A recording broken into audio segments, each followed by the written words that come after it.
మరి జ్ఞాపకం రాలేదా? ఈరోజే జ్ఞాపకం వస్తూ ఉందా? అనేక రకాలుగా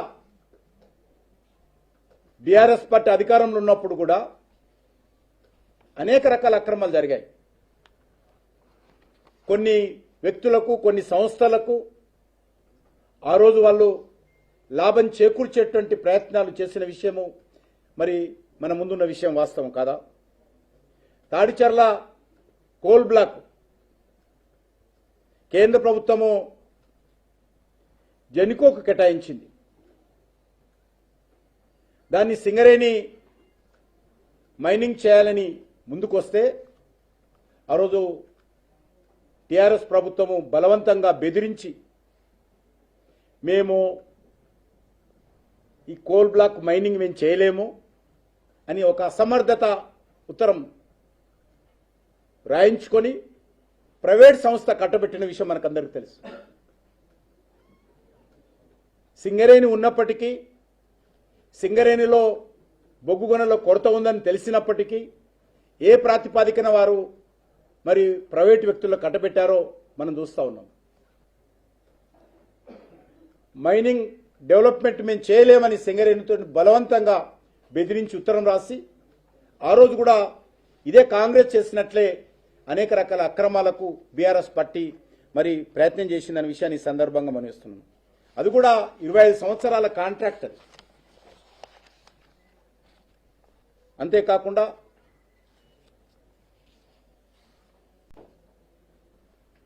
మరి అనేక రకాలుగా కాంట్రాక్టుల విషయంలో కానీ, ఉద్యోగస్తుల విషయంలో కానీ, సింగరేణి భూములకు సంబంధించిన విషయంలో కానీ, సింగరేణికి రావాల్సినటువంటి నిధులు తెలంగాణ రాష్ట్ర విద్యుత్ ఉత్పత్తి సంస్థలు చెల్లించాల్సినటువంటి డబ్బులు కానీ గతంలో ఇప్పుడు మరి ఏ మాత్రం మార్పు లేదు. ఈరోజు సుమారు 47,000 కోట్ల రూపాయలకు రాష్ట్ర ప్రభుత్వము నిధులు చెల్లించాల్సింది. ఇది దేశంలో ఏ ప్రభుత్వం కూడా, ఏ కోల్ మైనింగ్ కంపెనీ కూడా ఇంత పెద్ద ఎత్తున మరి ఇబ్బందులకు గురవుతున్నటువంటి సంస్థ ఇంకొకటి లేదు. తెలంగాణ రాష్ట్ర ప్రభుత్వం ఆధ్వర్యంలో 100% తెలంగాణ రాష్ట్ర ప్రభుత్వం పెత్తనం చేస్తున్నటువంటి ఈ కంపెనీకి ఈరోజు ఒక రాష్ట్ర ప్రభుత్వమే 47,000 కోట్ల రూపాయల పైగా మరి ఈరోజు బకాయిలు ఉన్నాయంటే సింగరేణి పట్ల, సింగరేణి సంక్షేమం పట్ల, సింగరేణి కార్మికుల పట్ల ఈ కాంగ్రెస్ పార్టీ కానీ, గతంలో ఉన్నటువంటి బీఆర్ఎస్ పార్టీ కానీ ఎంత చిత్తశుద్ధి ఉందో తెలంగాణ ప్రజలు అర్థం చేసుకోవాల్సిన అవసరం ఉంది. ఎప్పుడు ఇస్తారో తెలియదు, ఇస్తారో ఇవ్వరో తెలియదు. ఈరోజు జీతాలు బ్యాంకుల నుంచి తీసుకొచ్చి జీతాలు ఇవ్వాల్సినటువంటి పరిస్థితి వచ్చింది. అంతేకాదు టీఆర్ఎస్ ప్రభుత్వం సమయంలో ఇప్పుడు మొత్తం కలిపి 47,000 కోట్ల రూపాయలు.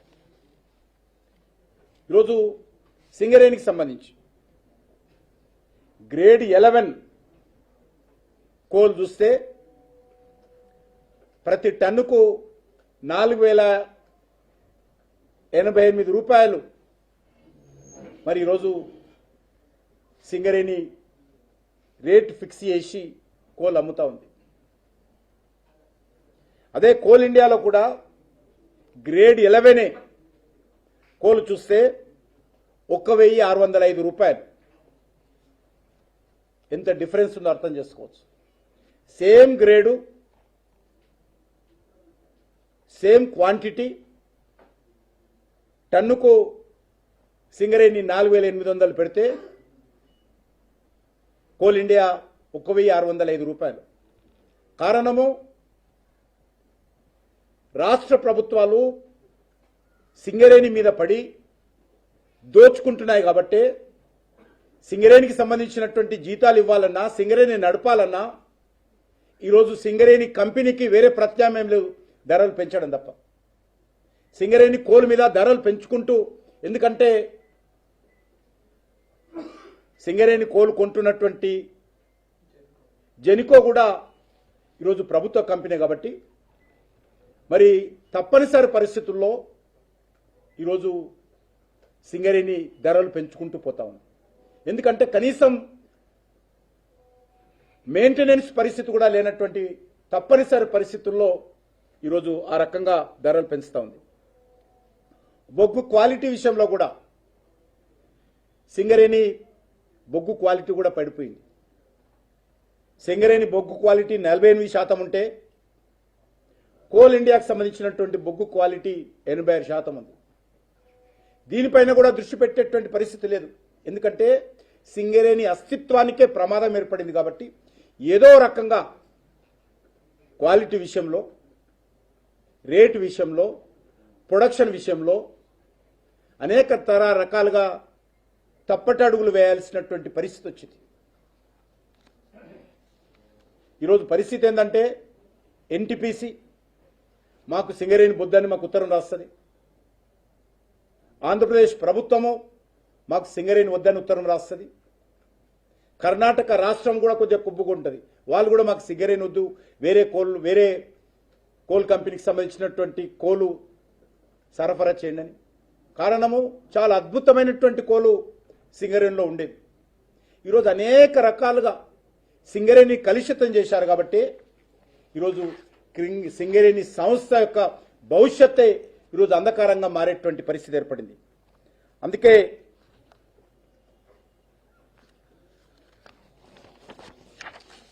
ఈరోజు ఈ రకమైనటువంటి లావాదేవీలు, తెర వెనుక ఒప్పందాలు పర్యవసానంగా సింగరేణి యొక్క భవిష్యత్తు ఇబ్బందులు ఉన్నదనే విషయాన్ని సందర్భంగా మనవేస్తున్నాను. అనేక రకాల సింగరేణి భూములు గతంలో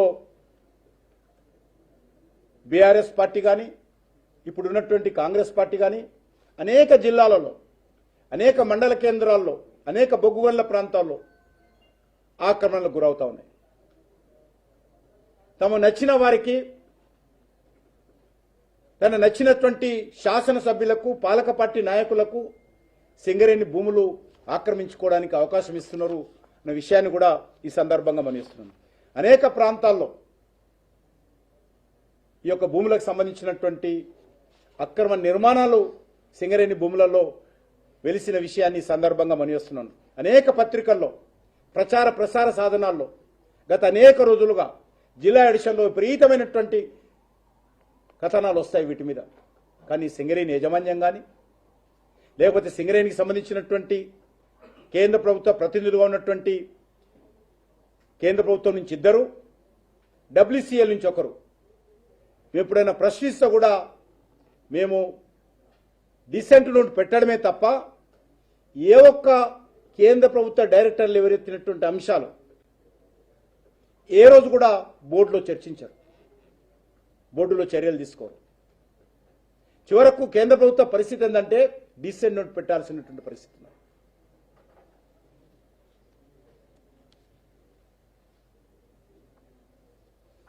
అందుకే ఈరోజు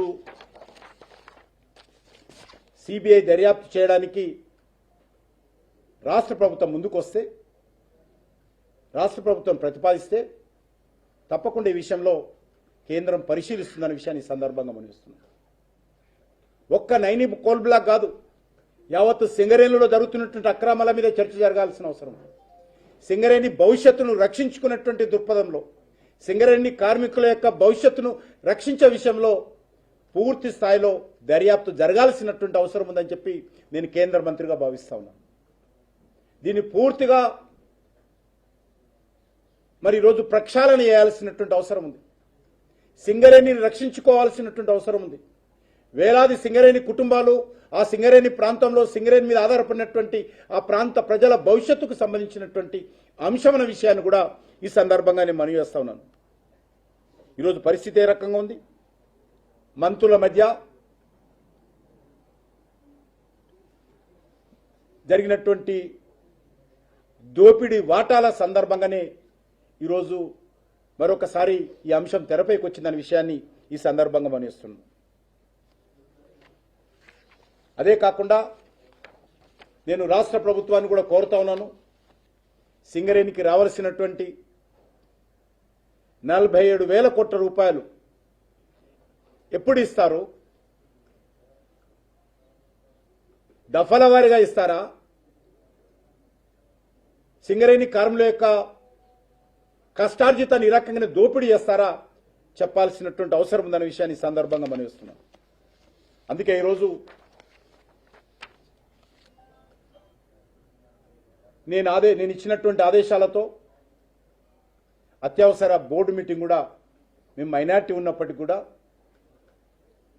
వర్చువల్గా బోర్డు మీటింగ్ ఏర్పాటు చేసి కొన్ని విషయాలు చర్చించడం, చెప్పినటువంటి అన్ని అంశాల మీద చర్చించడం జరిగింది. దీనిపైన రాష్ట్ర ప్రభుత్వం సంబంధించినటువంటి అధికారులతో, సింగరేణికి సంబంధించినటువంటి డైరెక్టర్లతో, సీఎండీతో,